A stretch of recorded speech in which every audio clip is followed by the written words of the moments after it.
We're joined by IDF Reserve Officer Eyal Dror, also the founder and commanding officer of the IDF's Good Neighbor Project. It's truly a pride for the nation. Thanks for being with us here. Tell us about your outstanding initiative there between, I believe, 2016 to 18.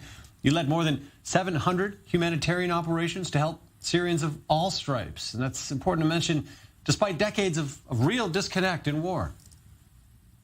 So good evening. Yes, it was a huge privilege for me and for my soldiers operating the Operation Good Neighbor during the terrible humanitarian needs in the Syrian region next to the Israeli border, the Quneitra and Dara region.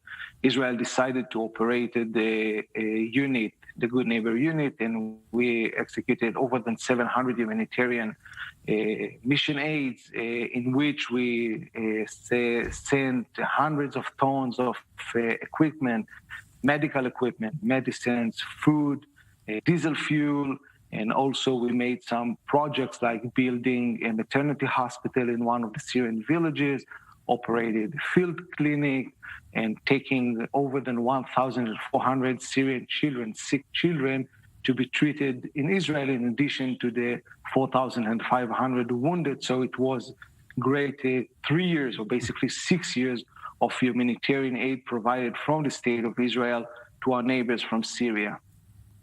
Now, important to mention, a very discreet effort as well. Not a lot of attention brought to this extraordinary effort that you led there.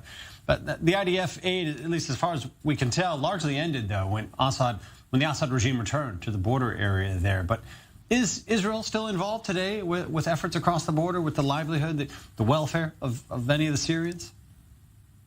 So unfortunately, in August 2018, we had to shut down this unique project, not before we saved the lives of over than 400 people from the white helmets, but regarding to the new situation when the Syrian regime, the Assad regime, reconquered this area, we had to shut it down. Of course, the Syrian regime, as its agenda, do not want to get any help from the state of Israel. So unfortunately, during the last 2 years, we cannot be helping the Syrians, although, as you can saw in the clip, it is from Italy, but I can assure you that the conditions in Quneitra and Dara not far away from this situation. The humanitarian situation in Syria is very bad indeed. That really leads to my next question here about to what extent are Syrians just totally reliant on international aid at this point, or perhaps it depends on where they are in Syria? Yeah, so the count of Italy today is an area that is still controlled by people who make the resistance for Assad. Unfortunately, there are over than 1.5 million, I think, displaced people. And because of this situation, the Assad regime is not helping and not allowing the humanitarian organization to work there. I know it from my personal knowledge about some of my colleagues that they're working in humanitarian aid in Syria, that they have, let's call it, a hard life. It is very hard for them to send and to arrive those areas and to provide this humanitarian aid. But of course, the Syrian government does not send it to their own citizens.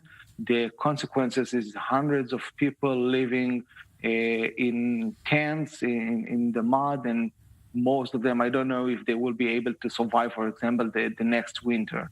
Yeah, I want to get a personal response from you here. In your time leading these efforts here, now, you grew up in Israel here, no contact with Syrians. Now, was there one incident that opened your eyes to who Syrians really are and that changed your own perspectives? So there was hundreds of sins, and we understood that there are human beings like us, people that unfortunately were educated to hate the state of Israel. But for example, when I got a present from a Syrian girl who drew the flag of Israel and dedicated it to me, writing her name beside my name, you understand that there are exactly human beings like us that unfortunately were educated to hate us, as I mentioned.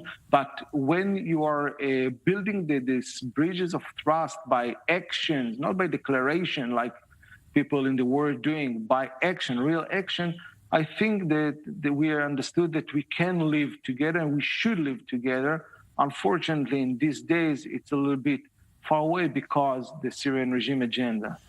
Well, obviously, thank you for your efforts throughout all those years and ongoing, and for your time with us today on the program. Eyal Dror. Thank you very much.